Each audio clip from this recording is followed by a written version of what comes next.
Hello दोस्तों, आज मैं अपनी टीपीए की सीरीज़ को कंटिन्यू करूंगा और आज मैं बात करूंगा आपसे सेक्शन 6 के बारे में।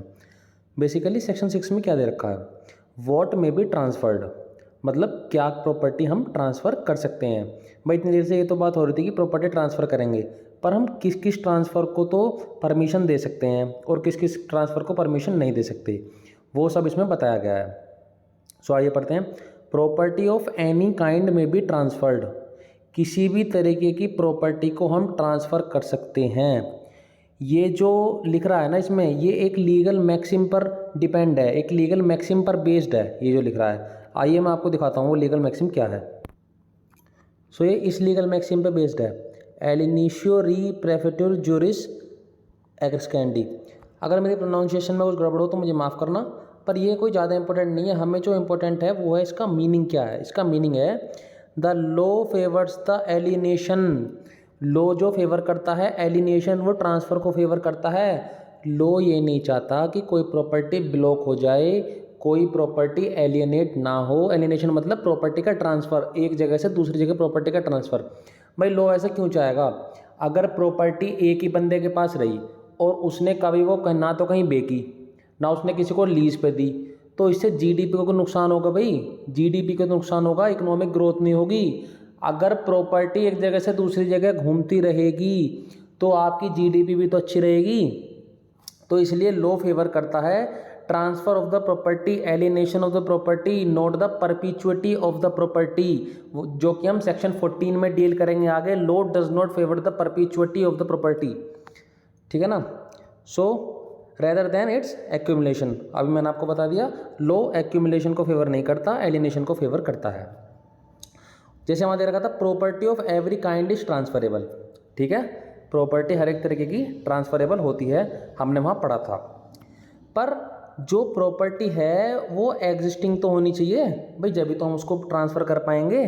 मैंने आपको पिछले सेक्शंस में भी ये बताया था, ये पॉइंट पिछले वाले सेक्शंस में भी दे रखा था कि कम से कम प्रॉपर्टी एग्जिस्टिंग में तो होनी चाहिए और इट मस्ट बी स्पेसिफिक, और वो प्रॉपर्टी स्पेसिफिक होनी चाहिए। हमें पता है कि हम कौन सी प्रॉपर्टी ट्रांसफ़र कर रहे हैं। अब वहाँ पे क्या दे रखा था, वहाँ पे ये दे रखा था कुछ नीचे एक्सेप्शंस दे रखे थे कि भाई क्या क्या ट्रांसफ़र अलाउड नहीं है, ठीक है ना। तो अगर हम बेसिकली बात करें जाएं कि क्या क्या ट्रांसफर्ड अलाउड नहीं है, ये दो तरीके के हम क्लासिफाई कर सकते हैं। भाई एक तो हम ऐसे क्लासिफाई कर सकते हैं कि जो प्रॉपर्टी ट्रांसफरेबल नहीं है पर्सनल लॉज के अंडर, मान लिया पर्सनल लॉज में कोई रूल्स एंड रेगुलेशंस दे रखे हैं कि ये प्रॉपर्टी आप ट्रांसफ़र नहीं कर सकते। एक तो वो हो गया जो ट्रांसफ़र प्रॉपर्टी को अलाउड नहीं करता, परमिशन नहीं करता, और एक है जो हम टीपीए के अंडर देखेंगे, ठीक है ना। तो अब हम इस वीडियो में आज क्या पढ़ेंगे, जो टीपीए के अंडर दे रखा है कि किन किन कंडीशंस में प्रॉपर्टी को हम ट्रांसफ़र नहीं कर सकते हैं। सो आइए हम डील करते हैं अब बेयर एक्ट से। सो क्या दे रखा है, प्रॉपर्टी ऑफ एनी काइंड में be transferred except as otherwise provided by this act और any other law for the time being in force. जो मैंने आपको भी बताया है, हर एक प्रॉपर्टी को लॉ ट्रांसफ़र करेगा एक्सेप्ट किन कंडीशंस में नहीं करेगा, या तो इस लॉ के अंदर, इस एक्ट के अंदर बताई गई हैं वो कंडीशंस, या किसी और एक्ट के अंदर बताई गई हैं। जैसे मैंने आपको अभी बताया था, जो हिंदू पर्सनल लॉ है और मुस्लिम पर्सनल लॉ है, उनके अंडर कंडीशंस दे रखी हैं जिन कंडीशंस में हम प्रॉपर्टी को ट्रांसफ़र नहीं कर सकते हैं। सो आइए हम उन कंडीशंस को देखते हैं क्या क्या कंडीशंस हैं वो। पहली है the chance of an heir apparent succeeding to an estate. सबसे पहले इसको सुनते हैं, पढ़ते हैं। Chance of an heir apparent succeeding to an estate, इसका मतलब क्या है, कोई लीगल हेयर है और उसको प्रॉपर्टी मिलने वाली है अपने फादर से, उसको पता है मैं लीगल हेयर हूँ तो सक्सेशन में मुझे ही प्रॉपर्टी मिलेगी, पर वो प्रॉपर्टी जब तक ट्रांसफ़र नहीं कर सकता जब तक वो प्रॉपर्टी उसे मिल नहीं जाती, ठीक है ना। हालांकि उसे पता है ये प्रॉपर्टी मुझे ही मिलेगी आगे, पर जितने उसके पास वो लीगली प्रॉपर्टी नहीं आ सकती इतने वे उस प्रॉपर्टी को ट्रांसफ़र नहीं कर सकता। ये तो आपका पहला पॉइंट हो गया, ठीक है। दूसरा है the chance of relation obtaining a legacy on the death of a Kingsman. ये क्या है भाई, एक बंदा ए नाम का है और उसके जो ताऊ हैं उनके पास बहुत प्रॉपर्टी है, ठीक है, और उन ताऊ का कोई लीगल हेयर नहीं है, बस वो अकेले रहते हैं, उनके कोई बच्चे नहीं हैं। तो जाहिर सी बात है जब वो मरेंगे उनकी प्रॉपर्टी कहीं ना कहीं तो जाएगी। अब ए बंदे को लग रहा है कि जब मेरे ताऊ जी मरेंगे तो उनकी प्रॉपर्टी सक्सेशन में मुझे मिल सकती है। वो विल में लिख के ये दे सकते हैं कि भाई मैं ए बंदे के नाम प्रॉपर्टी ट्रांसफ़र कर रहा हूँ। हालांकि चाहे वो फ्यूचर में उसे प्रॉपर्टी मिले या ना मिले, उस बात से कोई मैटर नहीं करता। जब तक वो प्रॉपर्टी उसके नाम पर नहीं होगी उसे नहीं मिलेगी, जब तक वो प्रॉपर्टी ट्रांसफ़र नहीं कर सकता है। अब और any other mere possibility of a like nature can not be transferred. और other mere possibility of like nature क्या है? जैसे आपने क्या करा, आपने एक बंदे से कही कि भाई आप ये प्रॉपर्टी मुझे ट्रांसफ़र कर दो, और जो मैं इसका कंसिडरेशन होगा, जो मैं इसका प्राइस होगा, भाई जो इसको पैसे तो देगा वो प्रॉपर्टी ट्रांसफ़र करवाई है जब उसने, वो मैंने एक लॉटरी की टिकट खरीद रखी है और मुझे पक्का पता है कि ये लॉटरी मैं ही जीतूंगा, तो जब मैं लॉटरी जीत जाऊंगा मैं आपको ट्रांसफ़र पैसे कर दूंगा। तो ये भी नहीं माना जाएगा, क्योंकि भाई क्या पता वो लॉटरी जीते ना जीते। तो ये और ये एक उस पर वो करता है, बेस होता है मैक्सिम पे। वो मैक्सिमम मैं आपको दिखा रहा हूँ जो मैंने अपने नोट्स में मेंशन कर रखा है। ये लिख रहा, if such transfer is possible, जिस ट्रांसफ़र को अभी मैंने मना करा है कि वो फॉरबिडन है लॉ के अंडर, वो हम नहीं कर सकते, अगर ऐसे ट्रांसफ़र पॉसिबल हो जाते तो क्या होता? जो स्पेक्यूलेटर हैं वो परचेज कर लेते chance of succession from the possible heirs resulting into increase in speculative litigation. मतलब ये कह रहा है अगर ये पॉसिबल हो जाता कि हम प्रॉपर्टी को ट्रांसफ़र कर सकते हैं, मान लिया वो लीगल एयर वो प्रॉपर्टी ट्रांसफ़र कर देता पर बाद में उसे वो प्रॉपर्टी नहीं मिलती, तो इससे अननेसेसरी स्पेकुलेटिव लिटिगेशन पैदा होते, कोर्ट का टाइम वेस्ट होता। इसलिए ये फॉरबिडन अंडर लॉ हैं, ये प्रॉपर्टी हम ट्रांसफ़र नहीं कर सकते टीपीए के अंडर, ठीक है। और इस कंसेप्ट को हम क्या कहते हैं? स्पेस सक्शनिस। ये स्पेस है, ऐसा है, स्पेस सक्शनिस, ठीक है। मैं आपको इसे एग्जांपल के जरिए समझाता हूँ। मान लिया ए बंदा है और उसे पता है ये पूरी प्रॉपर्टी है उसके फादर की, उसे पता है कि मुझे इसमें से इतना पार्ट मिलेगा, उसने ये वाला पार्ट ट्रांसफ़र कर दिया, ठीक है ना। पर जब उसे प्रॉपर्टी मिली सक्सेशन में तो उसे ये वाली प्रॉपर्टी मिली, उसे ये वाली प्रॉपर्टी नहीं मिल पाई, तो अब क्या होगा? वो ट्रांसफ़र वॉइड हो गया। पर जो सामने वाला बंदा है जो ट्रांसफरी है वो तो भाई कोर्ट में केस करेगा कि इसने पहले तो मुझसे बोल दिया था मैं प्रॉपर्टी ट्रांसफ़र कर रहा हूँ और अब मना कर रहा है। तो इससे क्या पैदा होंगी? इससे क्या जन्म होगा? स्पेकुलेटिव लिटिगेशन इससे पैदा होंगी जो कोर्ट का टाइम वेस्ट करेंगी। इसलिए ये फॉरबिडन है, इसलिए अलाउड नहीं है टीपीए के अंडर, ठीक है। पर इसका एक एक्सेप्शन है जो एक केस लॉ के अंदर आया था, वो एक केस लॉ मैं आपको दिखा रहा हूँ। वो केस लॉ ये है जो था गुलाम अब्बास वर्सेस हाजी कयूम अली, ये केस लॉ का नाम था। इफ़ द फ्यूचर इंटरेस्ट और family arrangement is already done then it is transferable in nature. ये कह रहा है अगर उसके फादर ने जो लीगल एयर है उससे पहले ही बता दिया, हाँ भाई तुझे मैं ए नाम की प्रॉपर्टी ट्रांसफ़र हो जाएगी, तुझे मेरे मरने के बाद सक्सेशन में मिल जाएगी, तो वो बंदा प्रॉपर्टी उसके पास आने से पहले ही ट्रांसफ़र कर सकता है। ये एक एक्सेप्शन है, ठीक है, क्योंकि उसे पहले ही पता है कि हाँ भी वो डेफिनेटिव है, वो स्पेसिफिक है कि ये वाली प्रॉपर्टी मुझे मिलनी ही मिलनी है, उसके फादर ने उससे पहले ही बोल दिया था। सो यहाँ पे हमारा जो पार्ट 1 है वो कंप्लीट होता है। अब हम सेक्शन की तरफ चलते हैं वापस। क्या कहता है हमारा B part? A mere right of re entry for breach of a condition subsequent can not be transferred to anyone except the owner of the property affected thereby. ये कह रहा है अगर किसी ए बंदे ने बी बंदे को अपनी प्रॉपर्टी रेंट पर दे दी, ठीक है, और उसने बोल दिया कि अगर आप इसका रेंट देने में असफल रहे, मान लिया उसने 6 महीने के लिए प्रॉपर्टी दी और उसने कहा कि अगर एट द फिफ्थ मंथ आपके पास 2 महीने का किराया बकाया रह जाता है, आप 2 महीने का किराया नहीं दे पाते, तो मैं अपनी जो ये प्रॉपर्टी है इसको वापस ले लूँगा, मेरा राइट टू री एंट्री इस पर आ जाएगा, क्योंकि आपने जो मैंने कंडीशन रखी है वो आप फुलफ़िल नहीं कर पाए। पर यहाँ पर ये दे रखा है कि री एंट्री कौन कर सकता है? सिर्फ उस प्रॉपर्टी का ओनर कर सकता है। ये नहीं है कि कोई तीसरा बंदा आकर उस ओनर के कहने पर वहाँ जाकर री एंट्री कर ले। आशा करता हूँ समझ गए होंगे। ये कह रहा है जो ओनर है जिसने कंडीशन रखी है बस वही उससे वो प्रॉपर्टी छीन सकता है, कोई तीसरा बंदा भले ही वो ओनर के बिहाफ पे क्यों नहीं एक्ट कर रहा हो वो उससे नहीं छीन सकता। ठीक है ना। और अब आप आते हैं हम सी पॉइंट पर। सी पॉइंट क्या कहता है, an easement can not be transferred apart from the dominant heritage.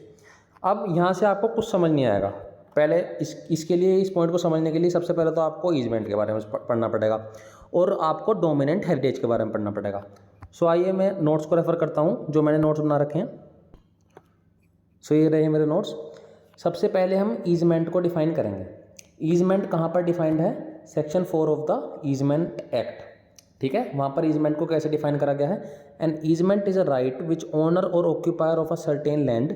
Easement एक राइट है जो ओनर, या तो ओनर भाई उस जगह का ओनर, या ऑक्यूपायर जिसने उस जगह को ऑक्यूपाई कर रखा है, मान लिया किसी ने लीज पे ले रखी है, वो पजेस करता है, उसके पास है, for the beneficial enjoyment of the land, beneficial enjoyment of the land के लिए, पर वो लैंड उसकी खुद की नहीं है। इसका मतलब क्या है, कोई ए बंदा है जो एक किसी प्रॉपर्टी का मालिक है या उसने वो प्रॉपर्टी लीज पर ले रखी है, पर वो किसी ऐसी लैंड पर अपना बेनिफिशियल एन्जॉयमेंट क्लेम करता है जो उसकी खुद की लैंड नहीं है, वो कहलाता है ईजमेंट। एग्जाम्पल के जरिए समझेंगे, ज़्यादा क्लियर होगा। पहले हम समझते हैं, दो तरह की प्रॉपर्टी होती हैं जो ईजमेंट के लिए एसेंशियल होती हैं।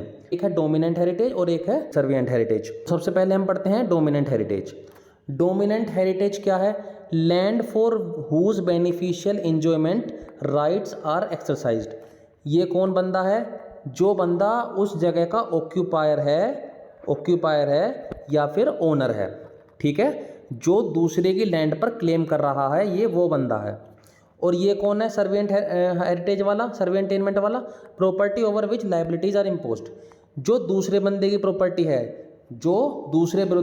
है, जिस पर वो अपने राइट्स क्लेम कर रहा है कि हाँ भाई मैं इस पर बेनिफिशियल एंजॉयमेंट के लिए ये काम कर सकता हूँ। ठीक है, अब इसको हम एग्जांपल के जरिए समझेंगे जब एकदम क्लियर हो जाएगा। एग्जांपल हमारा ये रहा, कोई ए बंदा है यहाँ पे और यहाँ पर कोई बी बंदा है। ए बंदे की जो प्रॉपर्टी है वो सिर्फ इतनी प्रॉपर्टी है, ठीक है, और उस प्रॉपर्टी के दोनों तरफ वो उसका रास्ता वो ब्लॉक्ड है। अब दोनों तरफ रास्ता ब्लॉक्ड है और मान लें यहाँ पर रोड जा रही है। अब वो इस रोड पर कैसे आ पाएगा,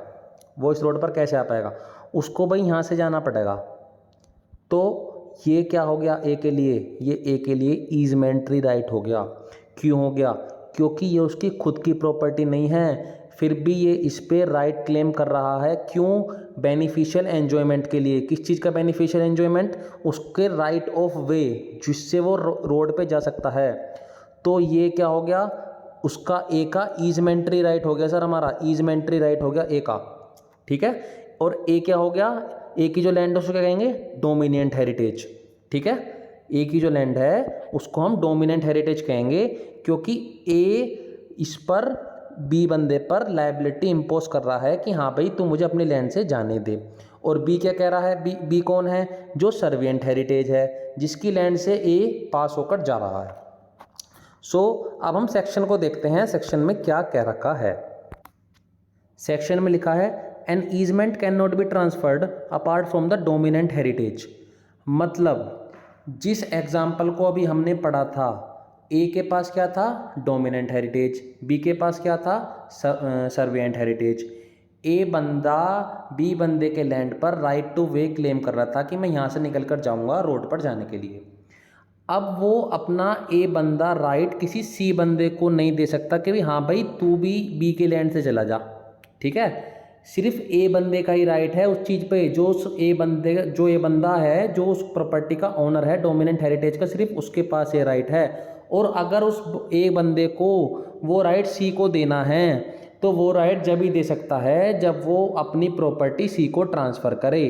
मतलब जो राइट टू ईजमेंट है वो पर्सन के साथ अटैच नहीं होता, वो प्रॉपर्टी के साथ अटैच होता है। ये जो राइट ऑफ वे है ये ए का नहीं है, ये ए की लैंड का है। ये नहीं है कोई रिश्तेदार है ए बी का, ए के पास कोई जगह नहीं है इसलिए ए बी के वहाँ से निकल के जा रहा है। अगर ए बंदा सी बंदे को प्रॉपर्टी ट्रांसफ़र कर देगा जब भी सी बंदा बी की लैंड से निकल कर रोड पे जा सकता है। ये नहीं है कि कोई वो धर्मशाला खुल रही है, कोई भी चला जाएगा यहाँ से, एक ए बंदा अपने रिश्तेदारों को बुला रहा है, हाँ भी तुम भी यहाँ से निकल कर चले जाओ, ऐसा नहीं हो सकता जब तक वो डोमिनेंट हेरिटेज ट्रांसफ़र नहीं हो जाती, जब तक right of way, right of easement नहीं मिल सकता। आई होप आपको पॉइंट समझ आ गया होगा। अब देखते हैं डी पॉइंट में क्या लिख रहा है। डी पॉइंट में लिख रहा है an interest in property restricted in its enjoyment to the owner personally can not be transferred by him. ये कह रहा है अगर कोई राइट सिर्फ ओनर के पास है अपनी प्रॉपर्टी में, तो कोई अदर बंदा आकर उस राइट को एक्सरसाइज नहीं कर सकता। एग्जाम्पल, अगर किसी ए बंदे ने किसी बी बंदे को अपनी लैंड लीज पर दे दी, ठीक है, तो जो लीज का राइट है लैंड लीज पे देने का, वो किसके पास है? सिर्फ ए के पास ही तो है।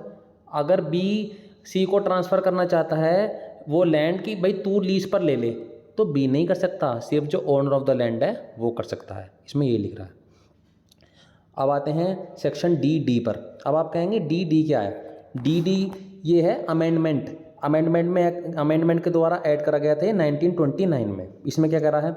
A right to future maintenance in whatsoever manner arising secured और determined can not be transferred. ये कह रहा है कि जो राइट है मेंटेनेंस का वो हम ट्रांसफ़र नहीं कर सकते। मतलब ये है, अगर कोर्ट ने एक डिक्री पास कर दी, एक हस्बैंड अपनी वाइफ को 4 नवंबर से मेंटेनेंस देगा, ठीक है, तो जो वो मेंटेनेंस है वो वाइफ को ही दे सकता है बस। अगर वाइफ ये कहेगी कि भाई तू मेरे भाई को दे दे ये मेंटेनेंस मेरी जगह, तो वो ऐसा नहीं हो सकता। राइट ऑफ मेंटेनेंस जिसका है बस उसको ही मिलेगा, सिर्फ अब उस वाइफ के पास ही वो पैसा आएगा। ये नहीं है कि वाइफ बोल देगी मेरे ब्रदर को ट्रांसफ़र कर दे, ऐसा नहीं हो सकता। पर इसमें एक एक्सेप्शन है। इसमें एक्सेप्शन ये है, मान ले 4 नवंबर से उसने बोल दिया कोर्ट ने, हाँ भाई तुम्हें वो करना है, इसको मेंटेनेंस देना है। 4 नवंबर से 4 जनवरी आ गई, वो उसको मेंटेनेंस नहीं दे पाया हस्बैंड। अब क्या वो 4 जनवरी को उसने वाइफ ने हस्बैंड से कहा कि तुम आज से जितना भी मेंटेनेंस है मेरा 4 जनवरी से वो तो मुझे दे दो, पर जो पिछले नवंबर से जनवरी तक का मेंटेनेंस था वो मेरे ब्रदर को दे दो। ये बात मानी जा सकती है। जो एक्रूइंग मेंटेनेंस है वो किसी और को ट्रांसफ़र कर सकती है वाइफ अगर वो चाहे तो, पर जो फ्यूचर मेंटेनेंस है, जो आगे का मेंटेनेंस, वो सिर्फ वाइफ के पास ही रहेगा, ठीक है। तो इस वीडियो में इतना ही। जो सेक्शंस, जो इसके आगे के वो बचे हुए हैं सब सेक्शंस के पार्ट, वो मैं अगली वीडियो में डिस्कस करूंगा, वरना वीडियो ज़्यादा लंबी हो जाएंगी। आशा करता हूं आपको मेरे पॉइंट और मेरा कंसेप्चुअल तरीका जो समझाने का है वो समझ आया होगा। अगर समझ आया हो तो मेरी वीडियो को लाइक करें और मेरे चैनल को सब्सक्राइब करें।